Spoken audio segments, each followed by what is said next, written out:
Let's take out our Bibles and learn together. It's very important for us to understand the foundation of our faith. And that foundation is the Word of God.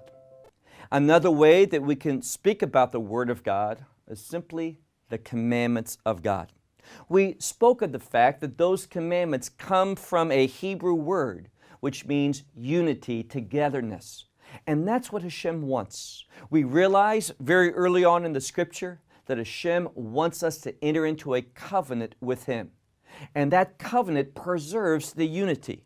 It obligates not only ourselves, but also Hashem. And what's greater than the first covenant is the new covenant.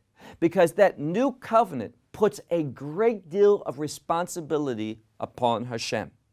It's a better covenant. Why? Well, in the first covenant, if we broke it, what would happen? We would be lost. But in the new covenant, there's an added feature.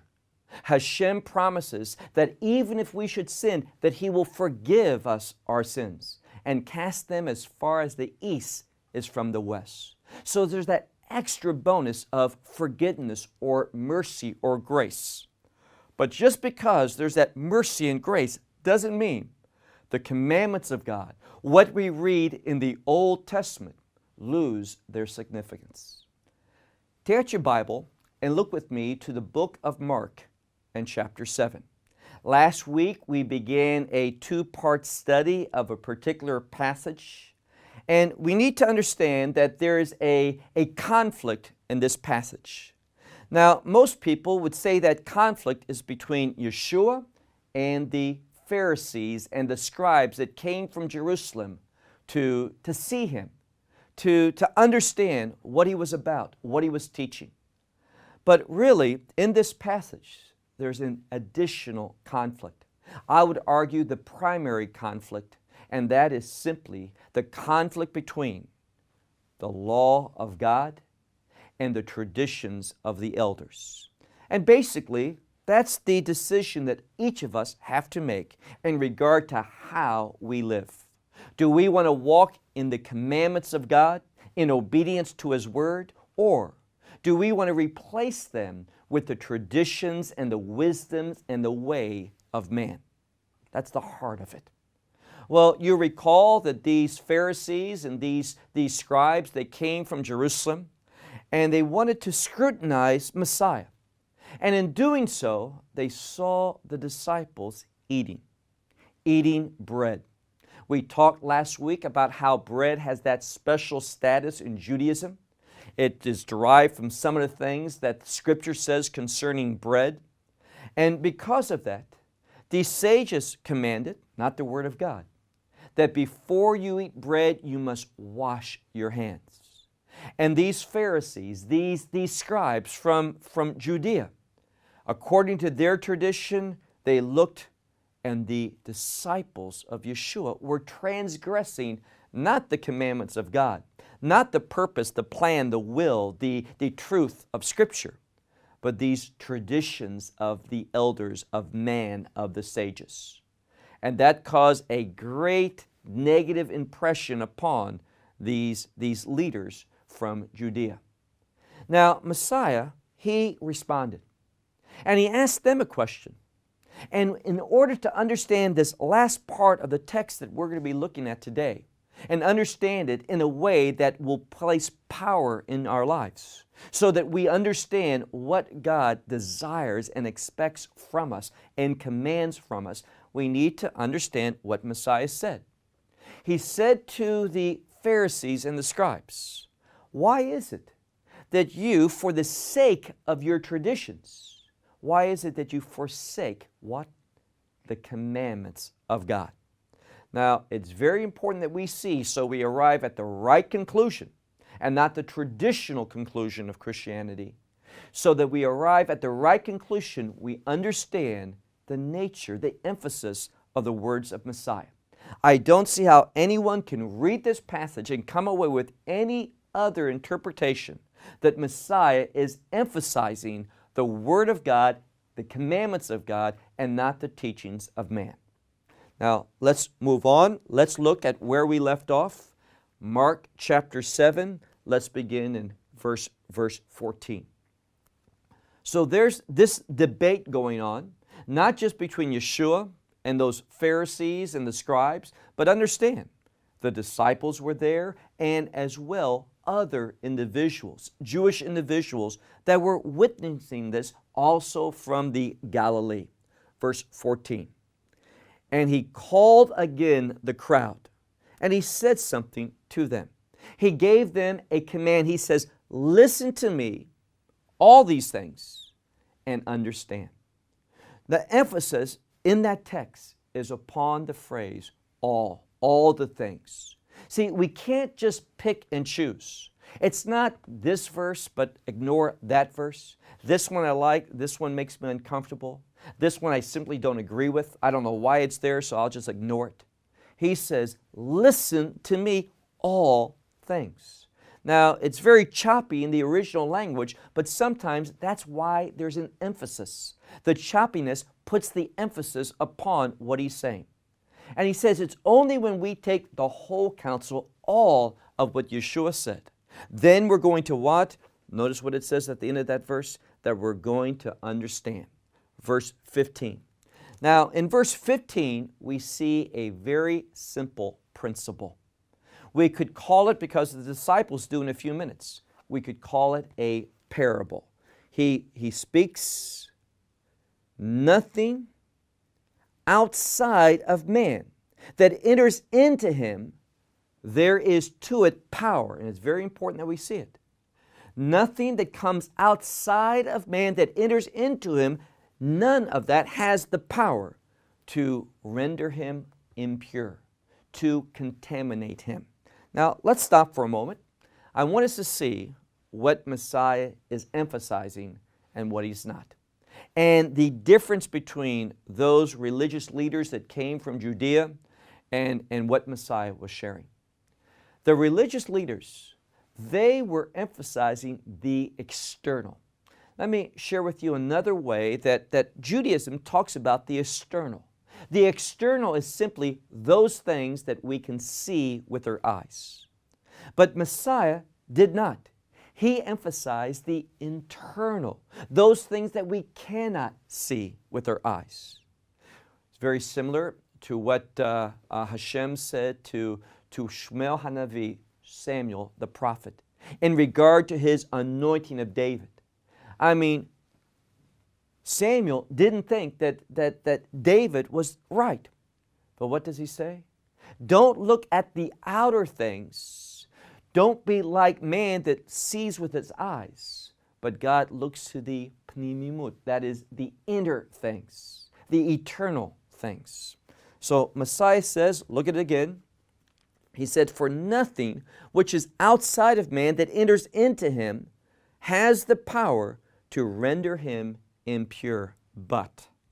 Now, this word but is where the emphasis becomes. It's where the truth of Messiah is being revealed. He says, but out of man comes the things that can contaminate him, out of man. Now, we can say it a different way. We can simply point out that Messiah is talking about the condition of one inwardly, that is, the condition of his soul, where we tend to look at outside factors in order to see how we're doing. We look at physical factors. I mean, am I being blessed? Do I have a nice sum in my bank account? Do I live in a nice home? Do people respect me? Do they look up to me? Do they want to be like me, have the things that I have? Now, if those things are in place, a lot of people think God is blessing them.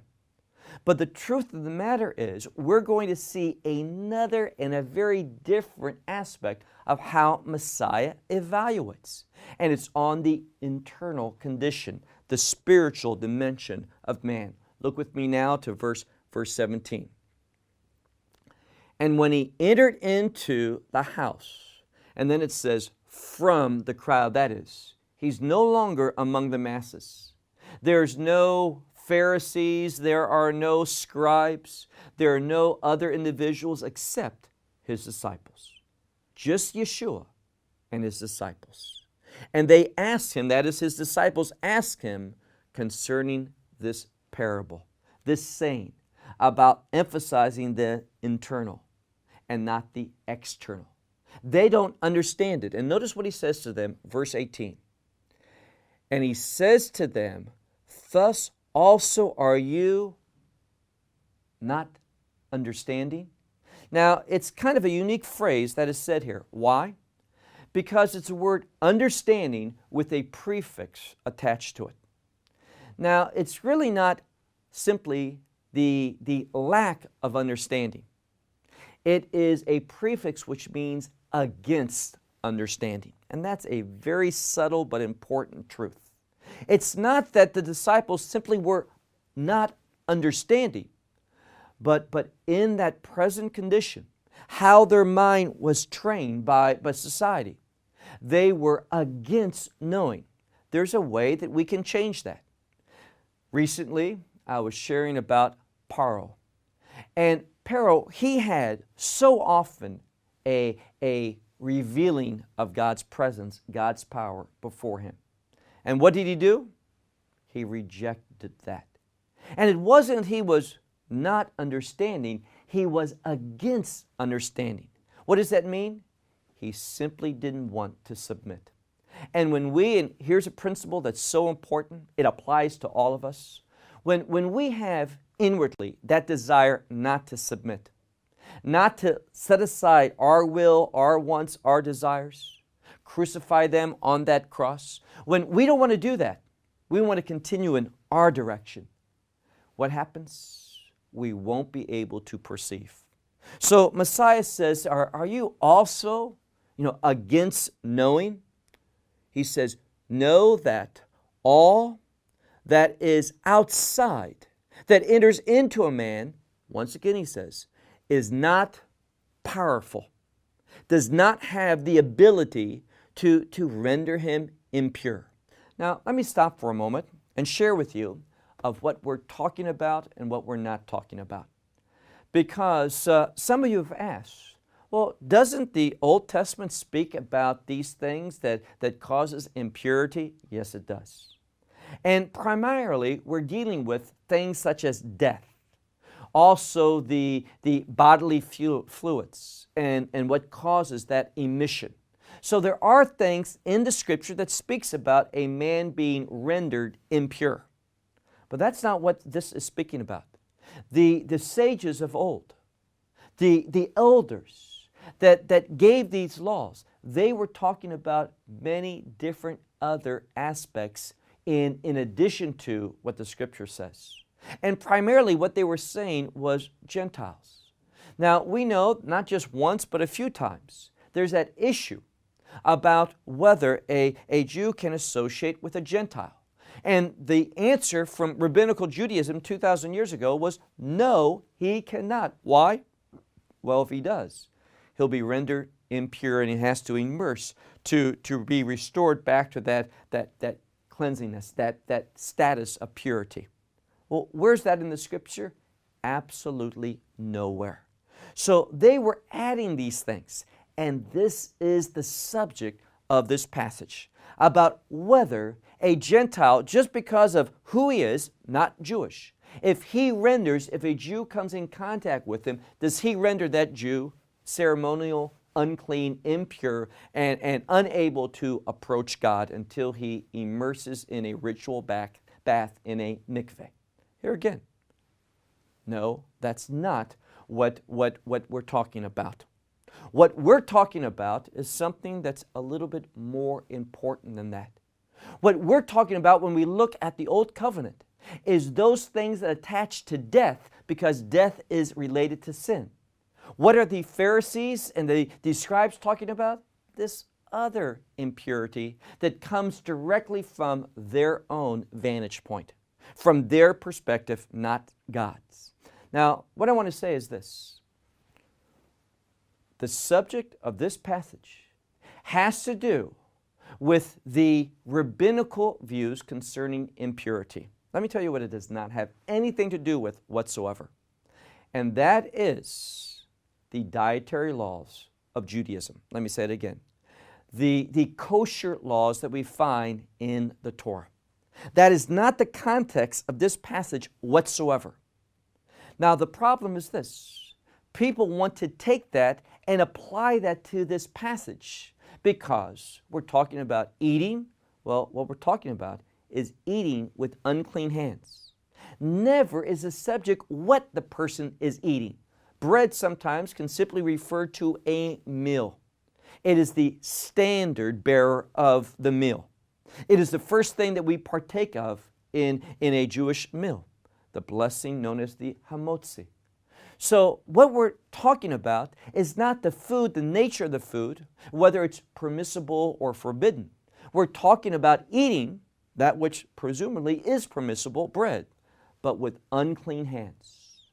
It has nothing to do with the dietary laws. And the problem is this. So often when you look at the Christian commentators about this, they bring the kosher laws in as center to the proper interpretation, and it has nothing to do with that. Now let's move on. Verse 19, he says, for nothing that it basically enters into his heart. That is, whatever touches a person, whatever he eats, for example, does not enter into his heart. Now, heart, we need to understand that as a spiritual term. We're not talking about that organ that pumps blood. We're talking about basically the seat of the soul, where one thinks, where his thoughts originate from. What does the scripture say? That God looks to the heart of man. As a man thinketh in his heart, so is he. Not talking about that organ, but a spiritual component of man. And he says, what we eat, and it's not the food, but it's the impurities from their standpoint. What we eat does not enter into the heart of man. Why? Well, notice what it says in verse 19. For it does not enter into the heart of man, but, and here again, remember that word. That's where the significance is found. But rather, he says, it enters into where? Not the heart, but into the belly. Now, the belly is part of our human body. And Isaiah says that we are wonderfully made. And that belly has a purpose, a function. It does something. And what is that? Well, it digests the food. And more than that, if you keep reading, it says it goes into the belly and then out into, in the literal word is latrine. We would say today, toilet. And what happens? It says it cleanses all, what? It cleanses all the food. So here's the key. We eat something that is so-called polluted. Now, they would wash to remove any of that dirt, whether it be physical or in their mind spiritual. And it's that washing of the hands that has that effect. Messiah says, I put no significance on that whatsoever. What he says is this: if you eat something that you shouldn't, something that is impure, something that is dirty, and here again, we're not talking about the kosher laws. We're talking about filth. Presumably, that meal that the disciples were eating with Yeshua, they didn't say, wait a second, you're eating treif, you're eating unclean, unkosher food. They didn't say that. The whole issue was not what they were eating, but the fact that they were eating without that ritualistic washing. Now, here's what I want you to see. This passage of Scripture simply says that the food does not enter into the heart of man. What does it do? It enters into his belly, then out into the toilet. And thus, all food is cleansed, meaning the belly does that, the body does that. Now, that's how the verse ends. No more. But what does Christianity do? Now, here again, what's the emphasis of this passage? The emphasis of this passage is on one thing, and that is the commandments of God. Messiah says, and he warns them, why do you render void the commandments of God, setting them aside for the sake of holding on to your traditions? Now, that being the case, it's amazing to me how we see various translations of that verse, Mark chapter 7 and verse 19. I'm going to give you some and share with you how these translators, very, very well-known translations of the Bible, how they are not committed to truth. They're committed to their traditions, what they want, what they believe is right. Why? Well, a very, very famous Bible translation today for Christians is the New International Version. What did they say? For it doesn't go into the heart, but into the stomach. Okay, that's fine. I agree. And then out of the body, well, it's implied that, but it literally says it goes out into the toilet. Okay, not bad. What does it say in the text? Thus it cleanses the food. What does the NIV say? They add a whole bunch. In saying this, Jesus declared all foods to be clean. Well, first of all, the term Yeshua, Jesus, isn't in that verse. In saying this, that doesn't appear there. Jesus declared, the verb declared is not there. All foods cleans. They just want to hear it say what they want. Here's another translation very popular today, the English Standard Version. Since it enters not into his heart, but into his stomach and is expelled. Well, it's not the verb expelled, it says into the latrine. Thus he, now they try to point out, well, the name Yeshua doesn't appear there. So they take the participle, they give it a subject, and the subject is really the belly. The belly is the subject that has been generated in the text itself. But they want to say it's Yeshua, and it says, thus he, meaning Yeshua, declared all foods clean. Here again, the word declare does not appear in the text. We go on, we see so many translations that want to emphasize, what? Eat whatever you want. Jesus changed it all, now you can eat whatever. Now here again, the purpose of this message is not to discuss the kosher laws, not to say whether they're enforced, whether they're not enforced, all of that. We'll come to that a different day. But the point is, we need to have fidelity to the Word of God and not render it according to what seems right in our eyes, what we want to do, what we think is best. I mean, it is dangerous. What does the Scripture say? In the book of Revelation, now we could be very restrictive and just limit it to the book of Revelation, but also in the book of Deuteronomy there's something very similar. And that is a warning to those who add to Scripture or subtract from Scripture. And that's what these individuals are doing. Now, I appreciate, and people ask me, what translation do you like? It's not perfect, but the King James, notice what they say. They have a commitment. They write, because it enters not into his heart, but into his belly. 100% correct. And goes out into the draught. Well, that's an Old English word, which means latrine or bathroom. Purging all meats. They get it right. Because they didn't come with a preconceived desire of what the Scripture should say.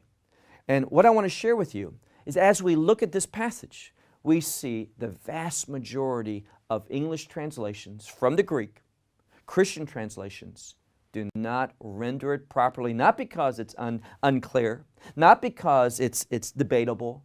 They add words, they subtract words, they change things in order to meet their desires. And whenever we do that, what are we? Scribes, Pharisees. We're setting aside the Word of God for what? Our traditions. Well, let's press on. Look with me, if you would, to verse 20. And he said, but what enters into a man, that's the problem. What enters into a man, we already learned, doesn't make him unclean, but it's what comes out of a man that renders him unclean. Verse 20. And for that which is within the man's heart, those are the things that are problematic. And what are those things that he's concerned about? He says a few of those. Evil thoughts, adulteries, murders, thefts, covetousness, evil eye, blasphemy, pride, foolishness. Now, here's the point that he wants to do. He wants us to stop focusing upon the teachings of man, which relate to the external things, and begin to think about our spiritual condition. To focus and to evaluate our life, not about stringing the gnats, but rather dealing with how we are spiritually, internally. And that's why he emphasizes in this passage, look at it, evil thoughts. Now, there are a few things, and if you're wise, what you're going to do is that you're going to make a list of those things that are found in verse 21 and 22. And you're going to look at them every day, and you're going to see, well, am I having evil thoughts? And is there lust in my heart? Is there malice in my heart? Do I desire things that are not mine? Do I covet? Do I get involved in spiritual things that are not appropriate for me? Do I say things sometimes that are blasphemous? You know what's blasphemous? To add to the Word of God.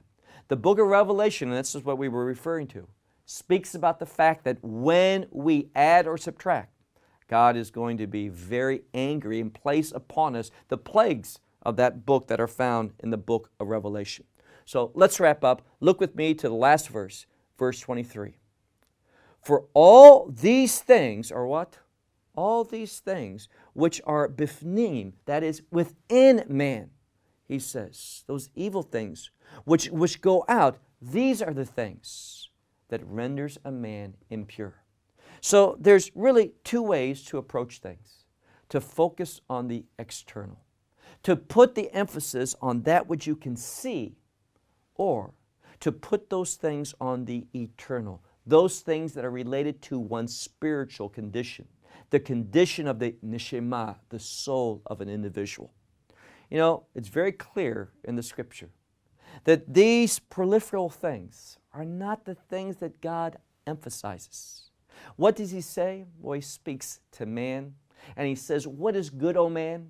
That you walk humbly with the Lord, that you practice loving kindness, that you execute true justice. And when we do that, we fulfill the righteousness of the commandments of God. And the only way to do that is being empowered by the Spirit of God. Well, we're going to wrap up for now. Next week, we'll press on into our study of the book of Mark and chapter 7.